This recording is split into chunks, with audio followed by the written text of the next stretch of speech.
नमस्कार दोस्तों, स्वागत है आपके अपने YouTube channel just true study में। दोस्तों NCERT क्लास 9 की एक्सरसाइज 4 हमने कंप्लीट कर ली थी। एक्सरसाइज 5 की हमने 2 क्वेश्चन करवा दिए थे। थर्ड क्वेश्चन आपके एग्ज़ाम की दृष्टि से महत्वपूर्ण नहीं है, तो हम डायरेक्ट क्वेश्चन नंबर 4 से शुरू करेंगे। तो क्वेश्चन नंबर 4 हमारे सामने है, संख्या रेखा पर रूट 9.3 को निरूपित कीजिए। संख्या रेखा पर रूट 9.3 कहाँ स्थित होता है, ये हमें निरूपित करना है। हमने संख्या रेखा पर 1/2, 1, 2, 3.5, 4.5 ऐसी संख्याएं तो निरूपित कर दी है, लेकिन रूट वाली संख्या किस प्रकार से निरूपित करते हैं देखिएगा। जरूरी नहीं है अंडर रूट में 9.3 ही आए, लेकिन आपके एग्जाम की दृष्टि से तो आपको बुक में ही आता है। बाकी इसके अलावा यहाँ पर कोई भी संख्या हो तो मैं जिस तरीके से कर रहा हूँ उसी तरीके से आपको कर लेना है। तो दोस्तों सबसे पहले आपको 9.3 सेंटीमीटर की एक लाइन खींच लेनी है। 9.3 सेंटीमीटर की एक लाइन खींच लेनी है, ये यहाँ तक। ये यूनिट हमने मान लेनी, चाहे सेंटीमीटर हो इंच हो, लेकिन आप सेंटीमीटर आपकी कॉपी में आसानी से हो जाएगा, इसलिए आप सेंटीमीटर यूनिट लेकर चले। इसको हम नाम दे देंगे बिंदु ए। इसको आप कुछ भी दे सकते हो, ए ओ बी, ओ दे देता हूँ जिससे मैं ओ, ए ओ बिंदु होगी, जिससे हमें कितनी सेंटीमीटर खींची, 9.3 सेंटीमीटर। अब आपको आगे इसकी स्टेप के अनुसार, जैसे आपने 90 डिग्री का एंगल बनाना सीखा होगा, 60 डिग्री का, 30 डिग्री का, 45 डिग्री का जो एंगल बनाने सीखते हैं, इसी प्रकार से हमको इसकी भी स्टेप लर्न करनी पड़ेगी किस प्रकार से बनाया जाता है। इसके बाद में हमें 1 सेंटीमीटर इस रेखा को और बढ़ा देना है। कितने सेंटीमीटर? 1 सेंटीमीटर इस रेखा को और बढ़ा देंगे आगे, इस तरह से। इसका नाम दे दो बी।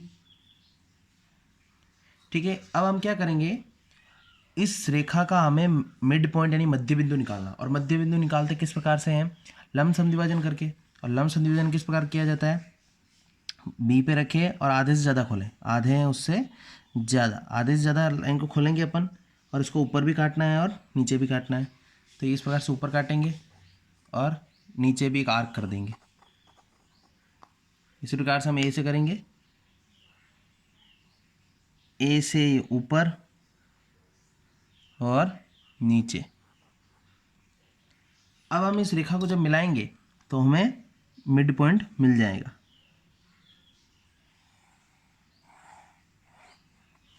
तो ये हमारा मध्य बिंदु हो गया। इसको हम कुछ क्या नाम दे सकते हैं, पी दे देते हैं जैसे, है ना, कुछ भी नाम दे देते हैं, पी नाम दे दिया जैसे मैंने। इसके बाद हम बिंदु पी से ए तक की त्रिज्या लेकर एक अर्धवृत्त खींचेंगे। ए तक की त्रिज्या लेंगे और फिर एक अर्धवृत्त का निर्माण करेंगे इस प्रकार से। अर्धवृत्त का निर्माण करने के बाद दोस्तों हम ओ से एक 90 डिग्री का एंगल बनाएंगे। आप चाहो तो चंदा यानी डी के माध्यम से भी बना सकते हो, लेकिन आप एक सीधी लाइन खींचेंगे बिल्कुल, जो 90 डिग्री ही होती है। तो इस प्रकार से हम 90 डिग्री एंगल यहाँ बना देंगे, यहाँ लिख देंगे 90 डिग्री, है ना। अब ये जो लाइन प्राप्त होती है ये ही आपके रूट 9.3 होती है, लेकिन ये संख्या रेखा पर स्थित नहीं, हमें इसको संख्या रेखा पर दर्शाना है। यानी इस जगह पर ये संख्या रेखा बनाई है हमने, तो इस जगह पर हम दर्शाने के लिए क्या करेंगे, 9.3 यानी इस तक का यहाँ पर चाप ले लेंगे और इसी को संख्या रेखा के ऊपर डाल देंगे इस प्रकार से। कहने का मतलब ये जो रेखा है वो अगर इस तरफ गिर जाएगी तो उसकी लंबाई चेंज नहीं होगी, वो की वही लंबाई रहती है। तो ओ से हम मिला देंगे यहाँ तक इस प्रकार से। अब ये जो लाइन प्राप्त हुई है हमें, इसका नाम दे दो आप पी, और ये क्यू दे दो, और ये और बिंदु मिला है इसको आर दे दो। अब ये जो लाइन प्राप्त हुई है यही हमारे रूट 9.3 है, तो ये हमने दर्शा दिया है। वैसे तो आपको एग्जाम की दृष्टि से सिर्फ इतना ही लिखना है, लेकिन अगर बाई चांस आपको पूछ लेते हैं कि रूट 9.3 यहाँ पर है, ये सिद्ध कीजिए, हमने सिद्ध नहीं किया है, हमने सिर्फ लर्न करके लिखा है यहाँ पे कि यहाँ पे रूट 9.3 है। लेकिन प्रूफ करने के लिए पूछे किस प्रकार से है, यहाँ पे रूट 9.3 ही क्यों है, तो इसका सॉल्यूशन, इसको हैंड्स प्रूव्ड में कैसे करना है ये मैं आपको बता देता हूँ। तो दोस्तों प्रूव करने के लिए हमें पी और क्यू रेखा को मिलाना पड़ेगा। पी और क्यू रेखा को इस प्रकार से हम मिला देंगे। इसका रीज़न ये है मिलाने का, ताकि हमें एक त्रिभुज प्राप्त हो जाए, समकोण त्रिभुज, और उसका फिर हमें आधार, लंब और कर्ण दिया होगा, जिससे हम इस लाइन को पता लगा लेंगे। अच्छा, हमें प्रूफ तो यहाँ करना था 9.3 ये है कि नहीं है। तो आपको पता है कि इसकी ओ क्यू और ओ आर दोनों क्या है, बराबर है ना। तो दोनों बराबर है तो हम इसकी वैल्यू पता लगा देंगे, तो वही वैल्यू इसकी रहेगी। हमें पता लगाना है, हमें अभी पता लगाना है कि ओ आर जो है वो √9.3 है। तो उसके लिए मैं एक पेज पे आपको सॉल्व करके बता देता हूँ इसका प्रूफ। तो इसको सिद्ध करने के लिए हम पाइथागोरियन प्रमेय लेंगे। पाइथागोरस प्रमेय, पाइथागोरस प्रमेय।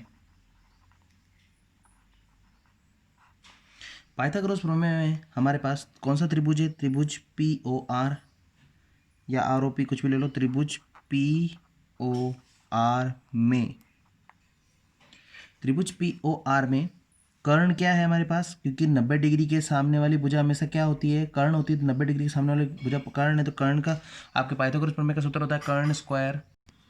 सूत्र होता है कर्ण स्क्वायर बराबर आधार स्क्वायर प्लस लंब स्क्वायर। तो हमारे पास यहाँ पे कर्ण क्या है? P R. तो पी आर का क्या लेंगे हम? स्क्वायर। पी आर का स्क्वायर, कर्ण स्क्वायर, और आधार क्या है हमारे पास? P O. पी ओ का स्क्वायर प्लस लंब है हमारे पास आर ओ, आर ओ का स्क्वायर। हमें इन तीनों में से किसका पता लगाना है? हमें इस तीनों में से आर ओ का ज्ञात करना है कि आर ओ कितना है। ये √9.3 हमें निकालना है, सिद्ध करना है। तो हमें आर ओ को क्या करना पड़ेगा? आर ओ को इधर रहने देते, बाकी दोनों को इसको ट्रांसफर करते थे इस लेफ्ट साइड के अंदर। तो ये प्लस का इधर आने के बाद किसका हो जाएगा? माइनस का। पी आर स्क्वायर, तो मैं इसको ऐसे भी लिख सकता हूँ, आर ओ स्क्वायर को आगे लिख देता हूँ। आपको पता है जब ये इधर जाएगा लेफ्ट में, तो ये प्लस का इधर आने के बाद किसका हो जाएगा? माइनस का, यानी P R square minus P O square हो जाएगा। तो मैं ये चीज़ इधर लिख देता हूँ, P R square minus P O square. आप चाहे तो आर ओ स्क्वायर को भी इधर रख के इधर भेज सकते हैं, लेकिन हमें हमेशा जब क्वेश्चन करते हैं तो लेफ्ट साइड में हमें मान रखते हैं तो सही लगता है, इसलिए हम इस प्रकार से करेंगे। आर ओ स्क्वायर लिखेंगे। अब यहाँ पे देखो आर ओ स्क्वायर की वैल्यू हमें नहीं पता, ज्ञात करनी है, तो आर ओ स्क्वायर को तो ऐसे लिख देंगे। पी आर, ये पी आर की वैल्यू ज्ञात करनी है। तो देखो पी आर, ये जो पी आर की वैल्यू है वो इसके बराबर है पी बी के। क्यों? क्योंकि ये त्रिज्या है। तो पी आर की वैल्यू पी बी से बड़ी है, तो हम ब्रैकेट में यहाँ पे अलग से सॉल्व करके देखेंगे कि पी आर इक्वल है पी बी के। कहने मतलब ये त्रिज्या और ये त्रिज्या, क्योंकि किसी भी वृत्त को बनाते हैं तो त्रिज्या हम किधर भी खींचेंगे, त्रिज्या सभी तरफ से बराबर होती है। तो पी बी, पी आर और पी बी दोनों बराबर है। तो हम अगर पी बी की वैल्यू जो पता चल गई तो वही पी आर की वैल्यू होगी। तो पी बी की वैल्यू हम कैसे पता लगाएंगे? हमें पता है कि हमने जो ये ए से लगाकर ओ तक जो लाइन खींची थी वो कितनी खींची थी? 9.3 सेंटीमीटर ए से ओ तक। तो अगर हम इसका आधा कर दें 9.3 के अंदर, अगर हम 2 का डिवाइड कर दें, क्योंकि 2 का डिवाइड करने पर संख्या आधी हो जाती है, इसका आधा करूंगा तो मुझे क्या रेखा प्राप्त होगी? पी ओ प्राप्त होगी। फिर भी मुझे पी बी प्राप्त नहीं होगी। तो पी बी प्राप्त करने के लिए हमने इस लाइन को और कितना बढ़ाया था? 1 सेंटीमीटर बढ़ाया था। तो अगर हम 9.3 में 1 ऐड करके फिर आधा करेंगे तो यहाँ तक की रेखा प्राप्त होगी। तो पी बी बराबर क्या हो जाएगा? पी आर या पी आर व पी बी बराबर हो जाएगा कि 9.3 प्लस 1, क्योंकि 9.3 की तो ये लाइन थी, उसमें प्लस 1 ऐड करेंगे, फिर उसके अंदर किसका डिवाइड करेंगे? 2 का। क्योंकि दो इस पूरी इसमें 1 ऐड करने के बाद संख्या ए से लगाकर बी तक हो जाएगी, और उसके बाद उसका आधा करने पर हमें पी बी प्राप्त होगा, और जो पी बी की वैल्यू होगी वही पी आर की वैल्यू होगी। अब देखो आप 9.3 के अंदर जब हम 1 ऐड करेंगे तो 10.3 हो जाएगा, और 10.3 के अंदर हम किसका डिवाइड करेंगे? फिर 2 का। तो अपने पास जो पी आर जो हमें चाहिए था उस पी आर की वैल्यू हो जाएगी 2। देखो डिवाइड करेंगे इसके अंदर, 2 5 जा 10, फिर पॉइंट का पॉइंट, 2 1 जा 2 और 2 5 जा 10। तो ये हमारे पास पी आर की वैल्यू आ गई। तो हम पी आर की वैल्यू रखेंगे 5.15 का whole square minus minus P ओ।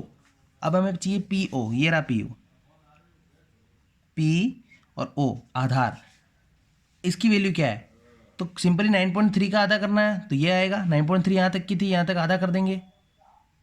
तो पी ओ की वैल्यू क्या होगी? बहुत ही सिंपल है। जो पी बी की वैल्यू आई है, पी बी की वैल्यू में से अगर एक में माइनस कर दूंगा तो मेरे पास पी ओ की वैल्यू आ जाएगी। तो पी बी की वैल्यू क्या थी? ये 5.15, क्योंकि पी बी और पी आर बराबर थे। तो हमें क्या करना पड़ेगा? पी बी की वैल्यू, पी ओ की वैल्यू निकालने के लिए पी ओ बराबर P B minus P O, यानी पी बी की वैल्यू क्या है 5.15 और उसमें से 1 माइनस कर देना है तो 4.15 आ जाएगा। ये हमारे पास किसकी वैल्यू हो जाएगी, पी बी की वैल्यू, पी ओ की वैल्यू हो जाएगी जो कितनी है 4.15, इसका होल स्क्वायर। 5.15 का होल स्क्वायर क्या होता है, तो जब हम 5.15 को 5.15 से मल्टीप्लाई करेंगे तो दोनों को मल्टीप्लाई करने पर हमारे पास आंसर आएगा 265,225। मल्टीप्लाई करने में हम टाइम वेस्ट नहीं करेंगे, आप मल्टीप्लाई करके देख लीजिएगा। और 4.15 को 4.15 से जब मल्टीप्लाई करेंगे तो हमारे पास आंसर आएगा 17.2225। दोनों के आंसर को हम यहाँ लिख देंगे 265,225 माइनस 4 का जब होल स्क्वायर करेंगे तो 17.2225। यहाँ आर ओ का स्क्वायर है। अब हम इन दोनों को क्या करेंगे, माइनस, देखो 5 में से 5 जाएगा 0, 2 में से 2 जाएगा 0, 2 में से 2 जाएगा 0, 5 में से 2 माइनस करेंगे तो क्या बचेगा 3, क्योंकि इन तीनों में से इन दोनों को तो माइनस करने पर 0 आता है। पॉइंट के बाद अगर कोई 0 बचता है तो उसकी कोई वैल्यू नहीं होती है। हम डायरेक्ट अब 26 में से कितने माइनस कर देंगे 17, तो 26 में 17 माइनस करेंगे तो आपको पता है 9.3 बचेगा। अब यहाँ पे क्या चल रहा है, आर ओ का स्क्वायर। अगर हम यहाँ से स्क्वायर हटाएंगे तो यहाँ क्या लग जाएगा, सिंपली यहाँ लग जाता है रूट। जब इधर संख्या से स्क्वायर हटाया जाता है तो इधर क्या लग जाता है, रूट लग जाता है। रूट 9.3 किसकी वैल्यू आ गई, आर ओ की वैल्यू आ गई। तो आर ओ की वैल्यू तो मैं 9.3 प्रतिशत की नहीं, क्योंकि आर ओ की जो वैल्यू है वही ओ क्यू की वैल्यू है। सो ओ क्यू बराबर भी क्या हो जाएगा, रूट 9.3। तो ये हमने हैंड्स प्रूव्ड कर दिया।